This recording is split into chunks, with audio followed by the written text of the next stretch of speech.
everyone. Good afternoon. Welcome to this podcast, Understanding Malaysia.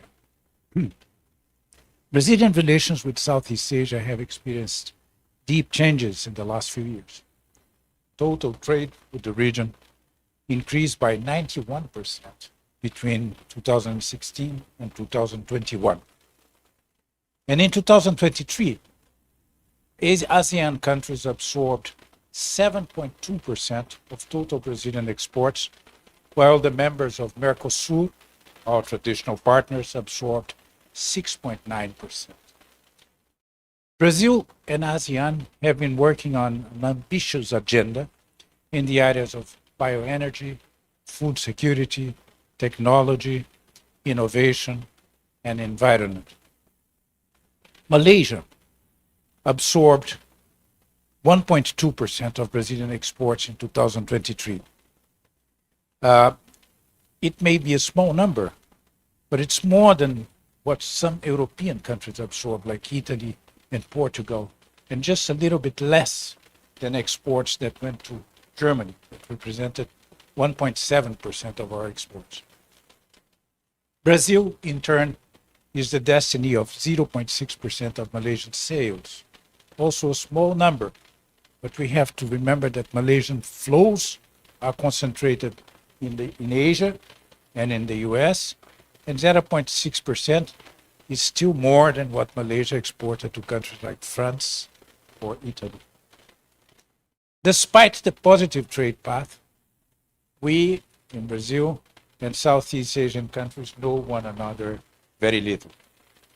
We have to do more, and there is a role for CEBRI in helping to Brazilians to understand better what is going on in Southeast Asia. Today, for the first time, CEBRI has the honor to receive a Malaysian academic, Tunku Zain Alabdin Ibn Tunku Muniz, the founder and the president of the Institute for Democracy and Economic Affairs. Tunku Zain has a master in comparative policies from the London School of Economics, and is someone with a vast experience and work in different organizations such as the UK Houses of Parliament, the World Bank, UNDP, the KRA Group, and the Lee Kuan Yew study of public policy, where you were a scholar for some time, 1 year, isn't it? Since 2008, he has maintained a newspaper column across 5 Malaysian newspapers that are compiled in 3 books, one of them nominated for the Popular Reader's Choice Award. Tunku Zain, it's really an honor to have you here, a pleasure. We hope to start something meaningful with Malaysia through your institute, your think tank. And since this is a first approach to the Brazilian public, I would like to start asking you to give us a general view, a broad view of how you see Malaysia today. Well, thank you very much. Bom dia. Obrigado, CEBRI. That's all my Portuguese. And I'm very, very happy to be here. And Ambassador, thank you for the very kind introduction. As you say, it's a very, very exciting time for the bilateral relationship between Malaysia and Brazil, which I will come to in a short while. I would like to acknowledge the role of the Brazilian embassy in Malaysia, in particular your successor, Ambassador Ari Quintela, for facilitating my visit to Brazil. And there are maybe 2 or 3 reasons why I am in Brazil right now. One is that I am representing Ideas, the think tank, which you just mentioned, and we are primarily a domestic public policy think tank, and we do a lot of work in the area of institutional reforms and every area of public policy: education, health, transport, tax, housing, and trade. And so this is one of the reasons why I'm here to engage with think tanks and universities here in Brazil. I'm also here representing a university in Malaysia, and we are seeking to have grow partnerships with, again, universities in Brazil, particularly in the area of sustainability, clean energy, but also traditional fields like engineering and architecture and international law, for example. And I guess the third reason is my own cultural education. So when I arrived in Brazil, it was Carnival. So I managed to see some samba, and it was very educational for me. But as I say, it's a very interesting time for the relationship because several things have converged. With Brazil becoming chair of the G20, with Malaysia becoming chair of ASEAN in 2025, with COP30 happening in Brazil, and there's a lot of conversations between the leadership about environmental protections, and as far as the think tanks are concerned, a lot of interesting parallels that we can talk about in terms of what's happening in our democratic development, the institutional reform agenda, the relevance of the constitution, and so apart from that, in terms of trade, there's been the trade relationship is stronger than most people think in terms of petroleum, iron, a lot of agricultural products, and Brazil is the biggest exporter of halal meat, and Malaysia imports a lot of halal beef from Brazil. And now with the recent communication between President Lula and Prime Minister Anwar, there is an interest in semiconductors. So there are a lot of areas of industry and trade that will be developed. But let me take it back. You asked me to talk a little bit generally about Malaysia. Let me take it back and talk about Malaysia. And I think if we go to history, we have another clear and obvious shared colonial fact with the Portuguese.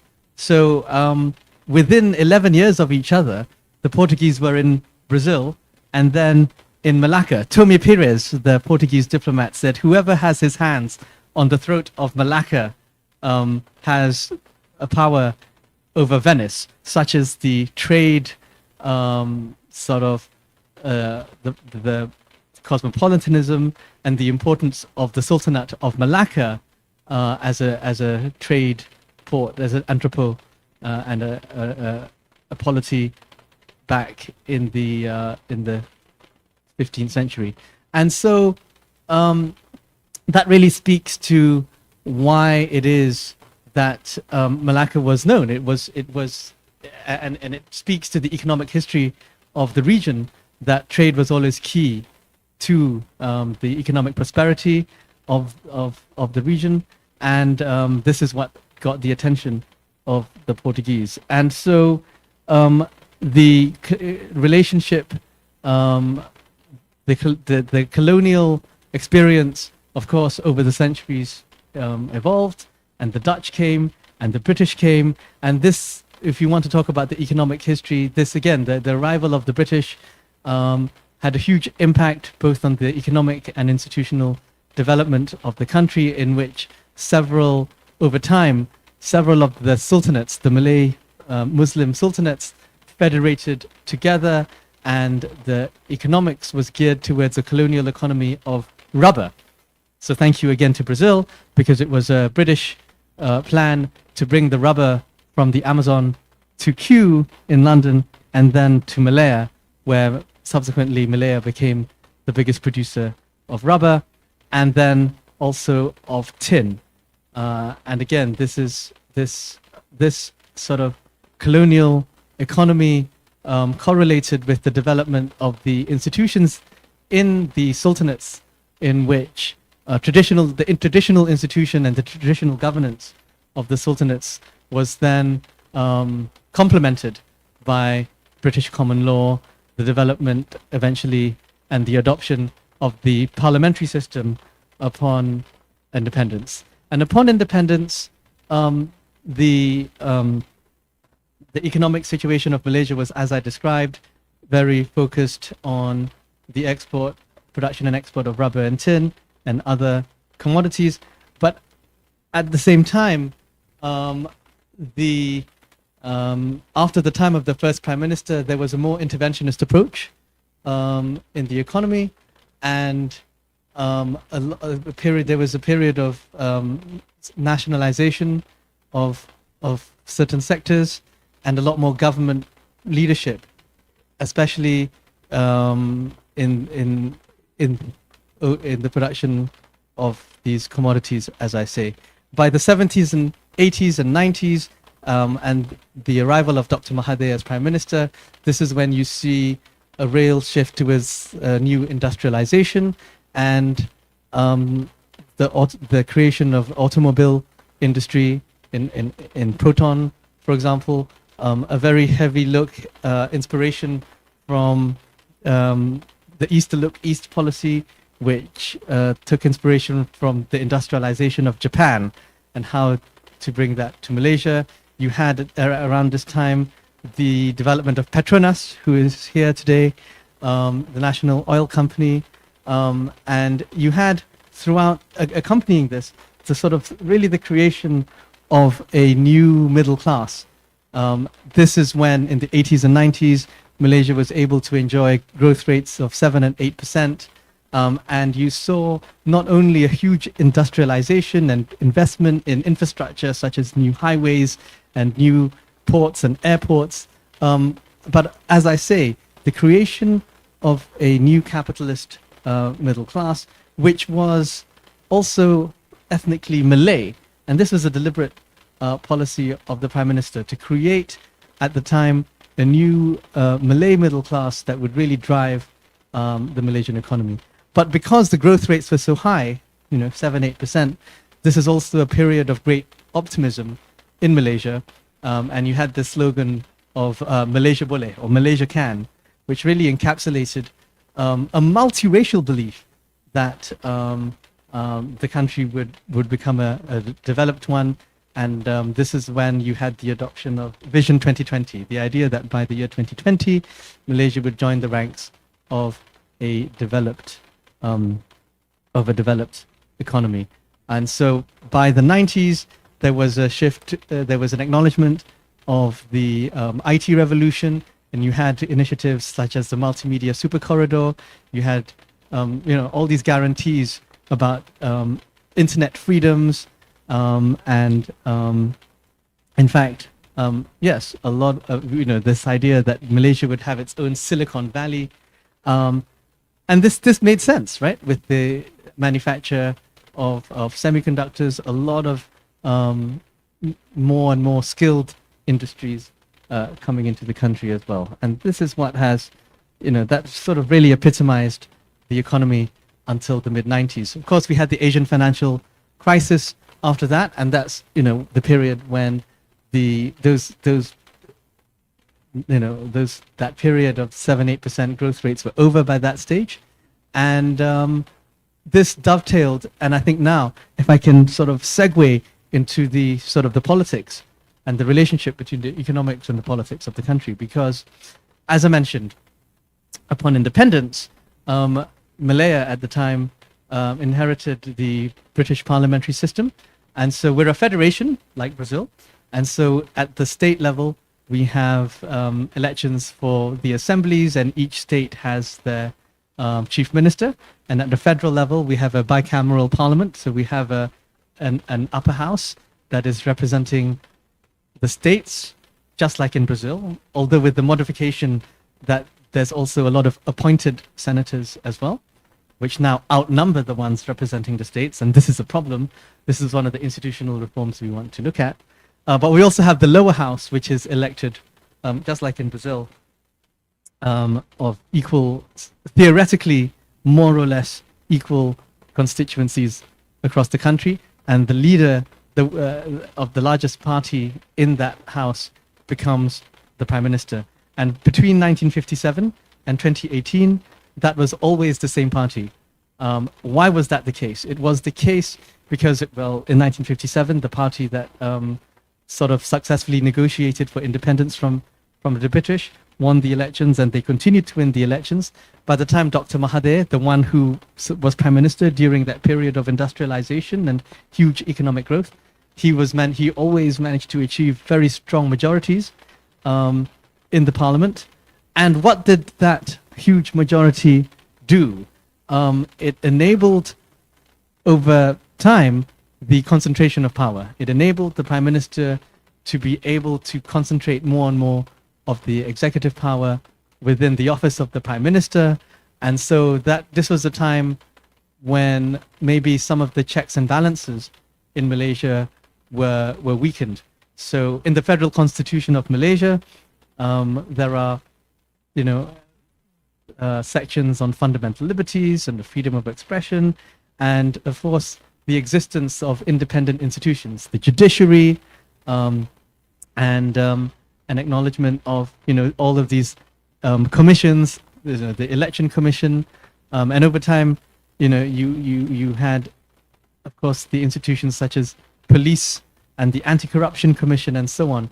But with the concentration of power in the office of the Prime Minister, over time, these institutions perhaps became less independent, and there were some certain flashpoints in the 1980s where the judiciary was weakened, and it was enabled to be weakened because of this concentration, this huge concentration of power because of the successful election results that were held by the Prime Minister. And of course, Malaysia is theoretically a federation, so there were some of the competencies in decision making were left to the states. But in practice, because of the huge concentration of power at the federal level, some of these decisions were de facto made in the federal central level instead.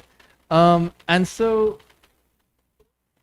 I should say, of course, that earlier I mentioned that in the when the Portuguese came in the 15th, 16th century, the region of the peninsula was a series of different sultanates, and each of these sultanates had its own had their sultans, and once upon a time, these were more or less not quite absolute monarchies, but where the decision-making power was with the royal the royal households, and the arrival of the British and the colonial experience gradually made the monarchs more or less into constitutional monarchs.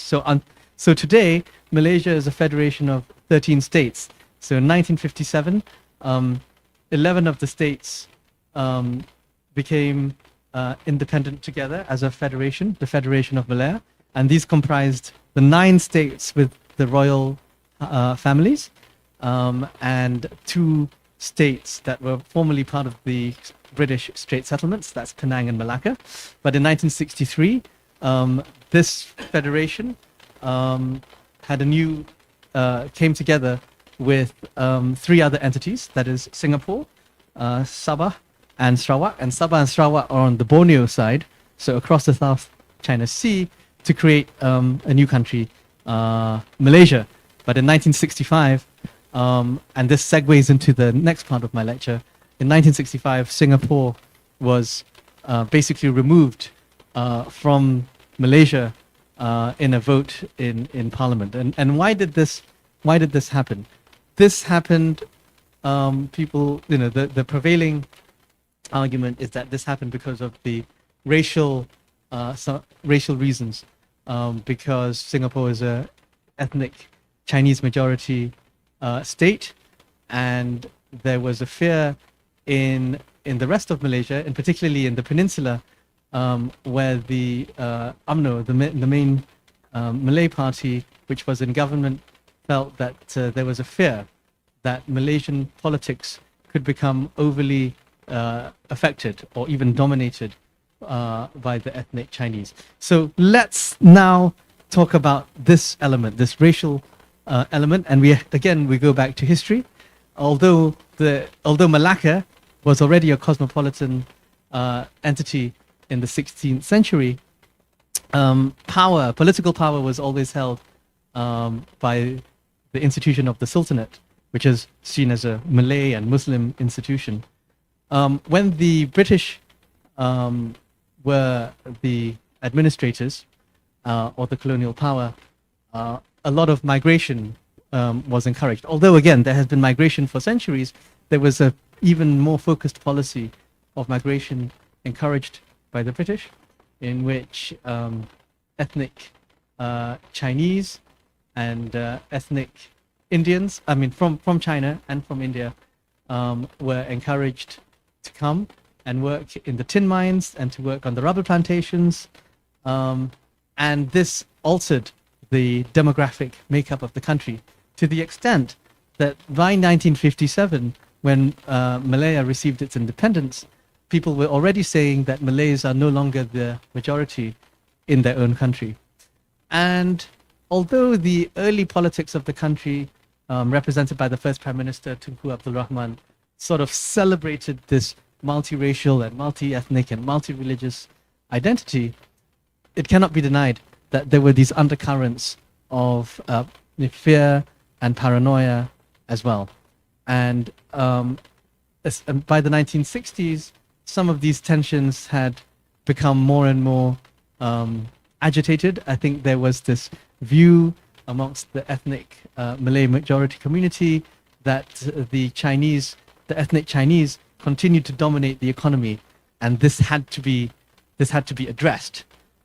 So there was a series of, there was an incident of racial riots in 1969, and this is a catalyst of a shift in the leadership at the time, because the first Prime Minister resigned and was replaced by Tun Razak, the second Prime Minister, who always had a more ethnic view of how Malaysian politics and the economics of Malaysia should be changed to pay far more attention to the Malay, to the ethnic Malays. And earlier I mentioned that this is the time when sort of government leadership in the economy accelerated. One of the aspects of that was paying attention to the ethnic element as well. And so you had these Bumiputra policies. So Bumiputra is a word in Malay that means natives of the soil, sons of the soil. Bumi is earth, a Sanskrit word, Bumi, and Putra, also Sanskrit word, prince, or in this case, sort of, children of the soil, natives. And so this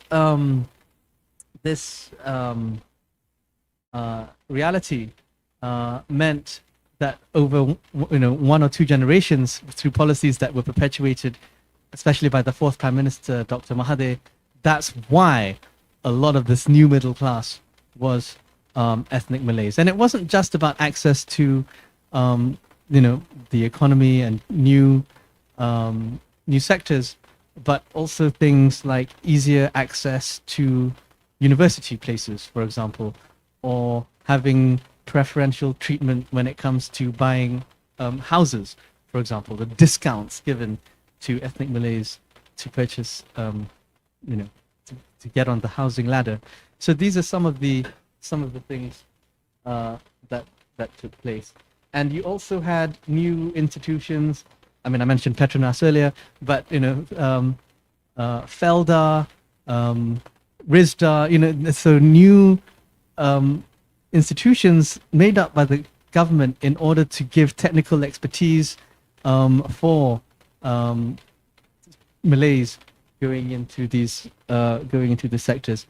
But over time, and to bring it back to the politics, over time, what happens when you have the concentration of power politically, when you have the ability to have this patronage through government projects and government contracts, is that in effect, many of the players and many of the most successful new generation of capitalists also were very politically connected. And so this, over time, this continued to manifest, and you had the creation of more and more government-linked companies and government-linked investment companies, GLCs and GLICs, GLICs, which became a tool and a vehicle for politicians to reward some of their supporters and friends. And this led to what was seen to be crony capitalism, in which if you wanted to win government projects, or if you wanted to be, to make money, you needed to to have these political links, to cultivate these political links. And this is what led to some of the earlier corruption scandals that we began to see emerge in Malaysia. And of course, the ultimate culmination of that is what happened in the last 10 years in Malaysia. And you may have read about the 1MDB scandal. And so 1MDB was supposed to be a sovereign wealth fund, something that was created by the government in order to facilitate investment into infrastructure and other projects in Malaysia. But if what happened is that a lot of this money was stolen, disappeared, and some of the individuals involved are quite notorious if you go online. But it was this ultimately that was the catalyst that led to the downfall for the first time of Barisan Nasional and UMNO. This political coalition that won the independence of Malaya in 1957 and won every single election subsequently.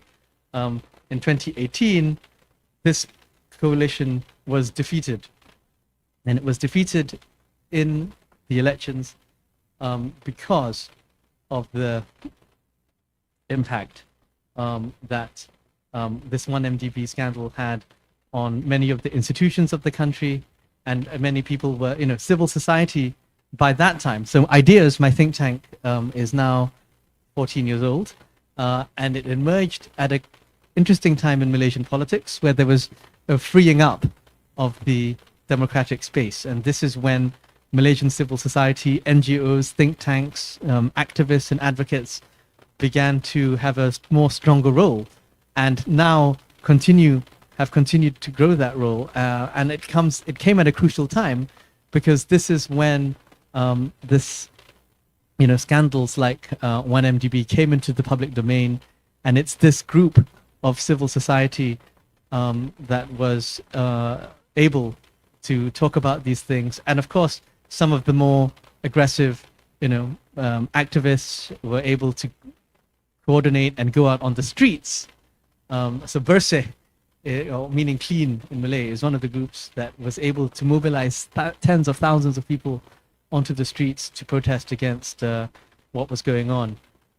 And this is one of the reasons why in 2018, in the elections, Barisan Nasional was defeated. There are many other crucial factors. For example, the main opposition leader at the time against Prime Minister Najib, who was associated with 1MDB, was Dr. Mahathir, who I spoke about before. So there's a lot of personality politics at play, but I think that is of less importance to this audience. I think what's more important is the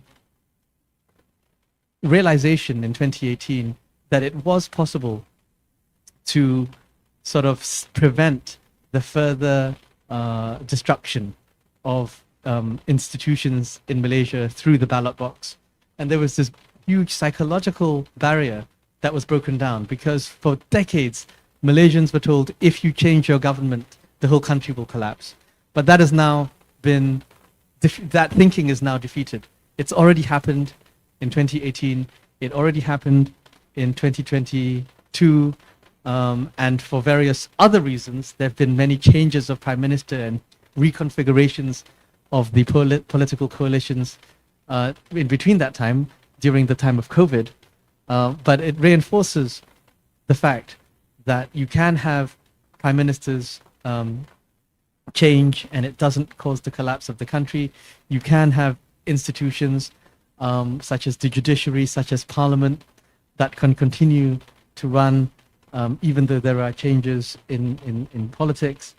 And I think I must finish by talking about the royal institution. So I tried to do this earlier and then I got sidetracked.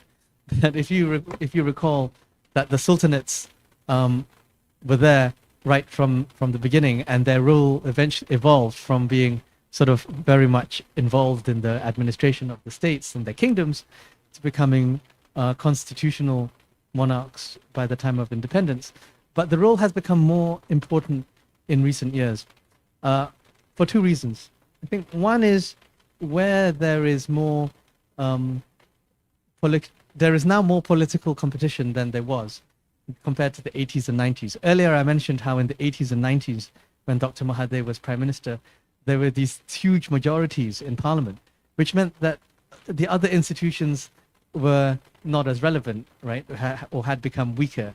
And in fact, Dr. Mahathir did have a confrontation with the royal institution as well, on a couple of occasions during that time, and some of the powers were reduced. But in recent years, political competition has meant that, especially during the period in 2018 and again in 2022, where there was a hung parliament for the first time in Malaysia's history, it fell to the king to appoint the prime minister and to make sure that there was enough political agreement in order to have the stability required to form a government. And I remember many diplomats saying to me at the time, if Malaysia did not have the royal institution, there would be no power, there would be no authority to appoint a prime minister. So I think this is one example of where the function of the king became very visible. And I should explain that although there are 9 royal families in Malaysia, only one of them becomes the federal king on a rotation basis. So every 5 years, the rulers will elect one of them based on a rotation order to become the next federal king, or Yang di-Pertuan Agong.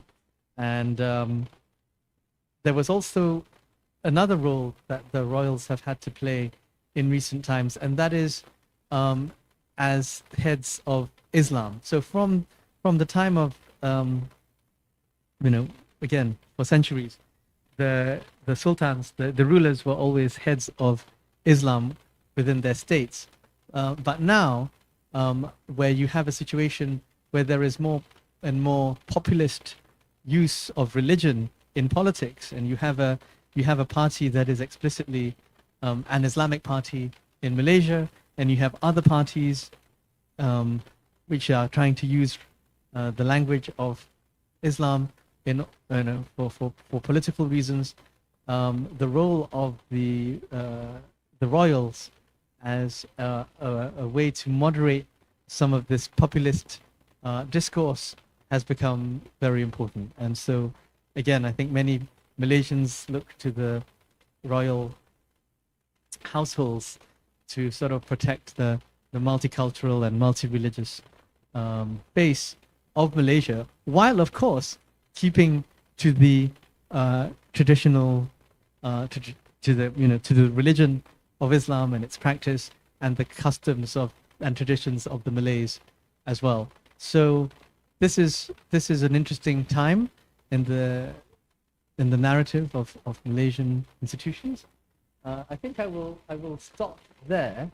The problem always with the new audience, I don't know which parts you found more interesting and less interesting. So I'm curious to see what questions you will ask.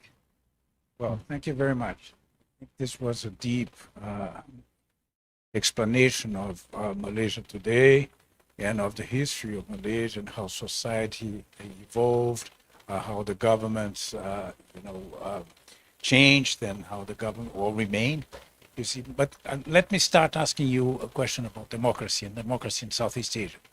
We always pay attention to the fact that you mentioned here, that not only in Malaysia, but also in other countries, since independence, the same party controlled the government. But now in Malaysia, there's a new situation. New in Southeast Asia, I would say, because now you have a coalition. And now you have someone who was always the symbol of the opposition to this party as prime minister. So my first question to you is, what was the contribution of social society to that? And will social society play a role in the future of politics in Malaysia? Yes, absolutely. And I think, as I said, my think tank ideas came into being at a time when it was finally possible to have an independent think tank in Malaysia, because before that, there was no such thing as an independent think tank. If you were a think tank, you were basically either a government institution, or you were part of a political party, sort of a research wing of a political party. So the Institute for Democracy and Economic Affairs was, I think I'm proud to say, one of the early truly independent think tanks. And of course, at the same time that we were founded, there were many others that came into being, each, of course, with their own specialisms, each with their own ideology. I mean, at Ideas, we always identified ourselves with our first Prime Minister, Tunku Abdul Rahman, who we saw as someone who championed democracy, who championed the federal constitution. And so we thought that we would align ourselves with sort of his vision and the true vision of the independence of the country in 1957 and in 1963. But in the last, you are right to say, then in the last 10 years, there's been a lot more sort of contributions by think tanks into the public policy space. One of the most important reforms that has happened in the last 5 years is the creation of the parliamentary select committees and the all-party parliamentary groups in the Malaysian parliament. This is a promise that emerged out of civil society because in the run-up before the 2018 election, a lot of the civil society organizations were arguing and were basically contributing to the election manifestos of some of these parties. And one of the election manifesto promises that we managed to get in was the creation of these parliamentary select committees. Now, this is very important because what it meant for the first time is that if you are a backbench MP, a normal MP in the Malaysian parliament, before, you didn't have much of a role. You just turn up, you might say something, but you vote with your party all the time. Now, with the creation of these committees, if you are a backbench MP, you actually have the opportunity to be involved in the creation of the policy from the beginning, right? Before it gets to the floor of the House. And more importantly, in these committees, you have civil society organizations involved. So for example, there is now a parliamentary group on political finance reform. And Ideas, my think tank, is the secretariat for that group, which means that we are interfacing with MPs from all the different parties to champion political finance reform. So this is something that is no longer as simple as the party leadership having one view and imposing it on the MPs. But MPs now are able to have conversations with each other and also between themselves and their leadership to really create, different policies. And then now you have parliamentary groups even on refugee policy. And this is an area which very few MPs knew anything about before. But now because you have this group, and again, the secretariat for this group is another NGO that is championing for refugee rights, means that the capacity for MPs and the interaction with civil society is now embedded in policy making in Malaysia. And this is a huge reform. Let's talk about the economy a little bit. You mentioned the fact that, for a long time, Malaysia grew at very high rates. And in a way, this gave legitimacy to the party in government, isn't it? Because people were looking in better standards of living, and then the economy was working very well and all that. Now the economy is growing at 4%, which is not at all a bad figure compared to the international economy as a whole. But my question is, did the economy play a role in this process, or not necessarily? And then I come from a question from the audience, from Victoria Queiroz, a question on what's the best way to find out which Malaysian companies would be willing to expand globally and how to interact better with Malaysian companies. Do you have any recommendation in this area? Okay. And then the second question is hard. I'll think about that. Of course, your first question, did the economy play a role in this sort of political events in Malaysia? Of course. I mean, I mentioned how in the 80s and 90s, there was this great period of optimism in Malaysia because the growth rates were so high. And although there was a policy from the government to sort of expand the Malay middle class primarily, everyone more or less saw the benefits of this growth because it was so high and so consistent. And it's very interesting, and it has to be said that some of the same people who sort of created, or who want to take credit for the growth, and who sort of will say, I did these projects and I believed in all this multiracial agenda.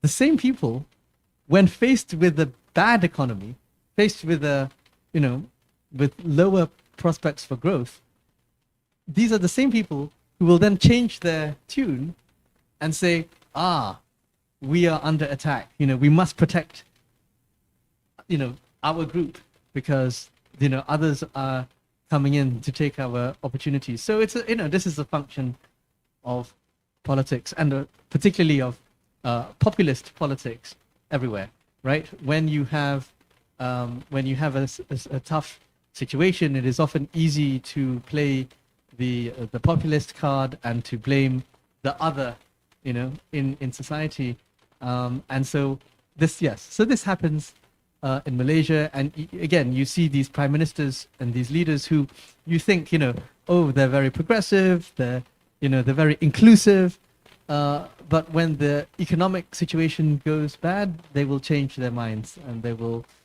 use some of the more divisive rhetoric in order to maintain their power. So definitely there is a correlation there. When it comes to Malaysian companies that are going global, well, Petronas is the biggest company here, Malaysian company here in Brazil. But I think like everywhere else in the world, when we're talking about sustainability and startups in clean energy, for example, I think there are actually a lot of Malaysians who are looking to learn from other countries and to establish a presence. But I can't give you names. I think. Let me ask you a question about Southeast Asia. You see how Malaysia regards Southeast Asia, and more than that, is there a Southeast Asian sentiment in the region that adds to the national sentiment of anyone in the region?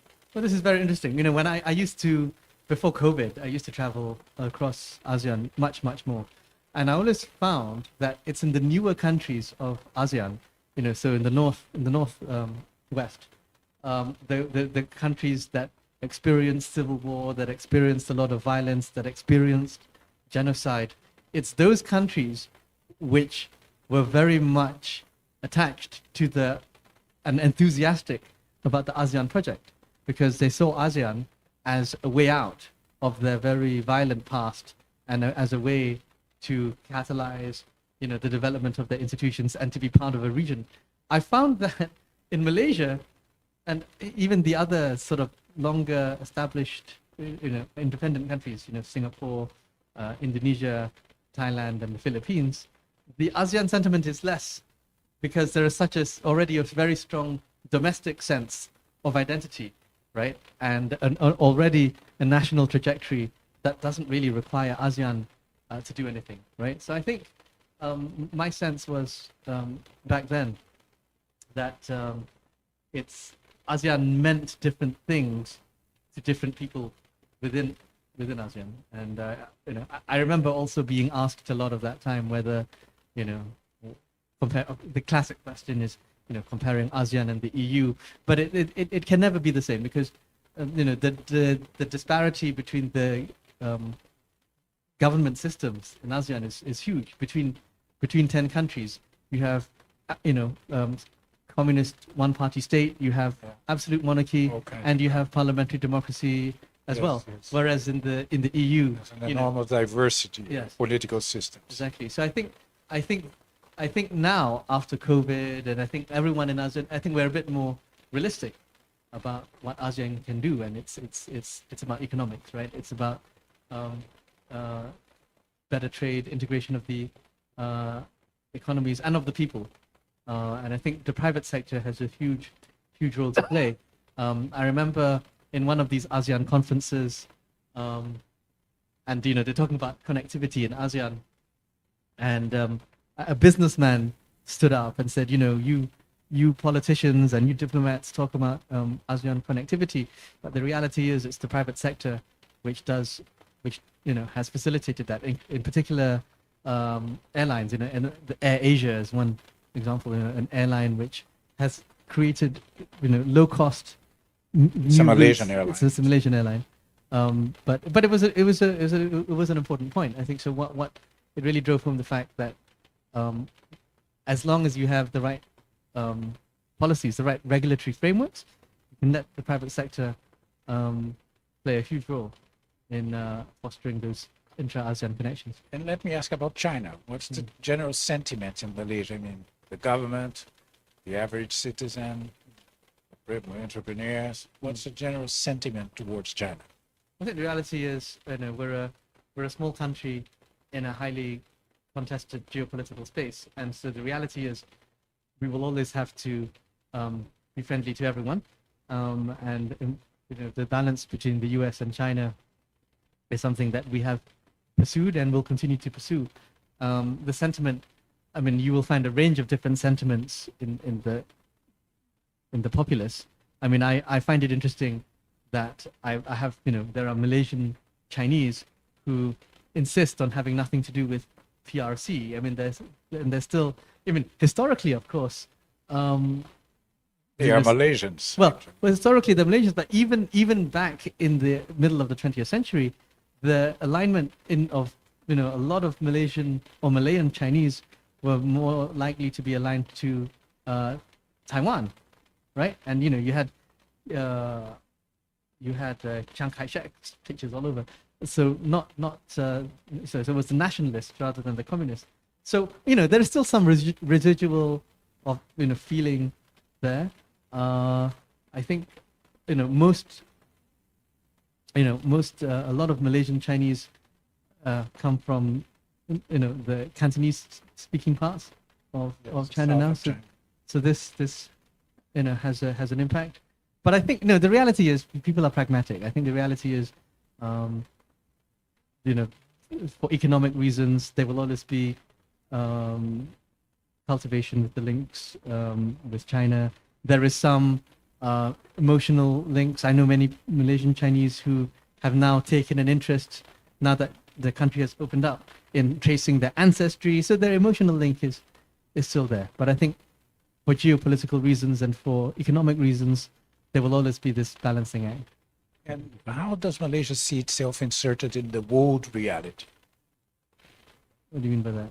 In the sense that is there a desire to get closer to the rest of the world, to do more business, to have a more, I would say additional political dialogue? I would say That's so. the I think idea. it is in our blood, as I say, for centuries, that we're a trading economy, we're an open economy, and that has necessarily resulted in a propensity to interact with. Yeah, because you described a society that has a lot to discuss inside Malaysia. You have the Malays, Muslim Malays, you have the Chinese, you have the Indians, you have these different groups. To coexist is not a simple proposition. You have the involvement in politics and all that. So it's a country that has a lot of topics that connect to the internal reality and to the composition of the internal reality. Yet you're here, and yet the Prime Minister is coming here in November. So is this an expression of a desire of the country itself to move in a more international direction, or leaders such as you will have a play to role in Malaysia and calling the attention to the outside world? It's hard to say. I can't speak for everyone, but I do think that historically there is that propensity to want to connect. I think there is a natural pride amongst Malaysians to want to share what we have with the rest of the world. And I think that that leadership is, having said that, that leadership is needed now. I think there are many people in Malaysia who want to turn away from that history, who want to become more insular, who want to sort of look inwards. And I think, in particular, those who want to take a stronger inspiration from religion or a particular interpretation of the religion, because if you go to the Middle East, right, countries which were insular are now opening up and becoming more open and welcome to different ideas. I think it would be a mistake if in Malaysia we were to go in the other direction. I think it's very important to maintain the people-to-people and the economic links with the rest of the world in order to immunize ourselves from going in that wrong direction. Very good. I think we are exhausting our time here. We have been discussing for 50 minutes already. This was a very interesting discussion. You described a country that is very different from ours, that has to find this internal consensus among different ethnic groups, that is now reinforcing its own democracy because, with the coalition and with the new government in place, it's a whole new chapter of the political history of Malaysia, isn't it? You described a country that, has been very strong in terms of economic growth, but at the same time, needs to have more connections and it's open because it's a trading country.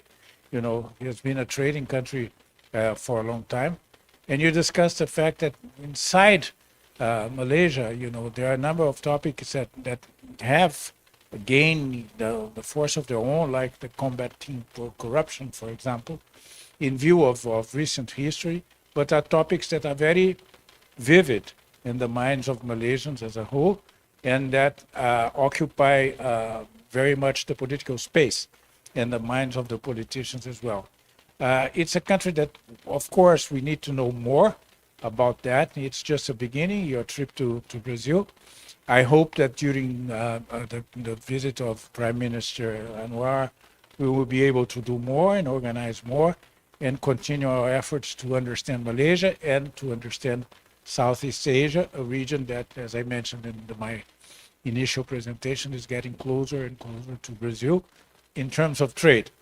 It needs to be better known by the Brazilian community and the Brazilian economic community in particular, and to those who study Asia and the Asian reality. We always say that the 21st century is going to be the century of Asia, isn't it?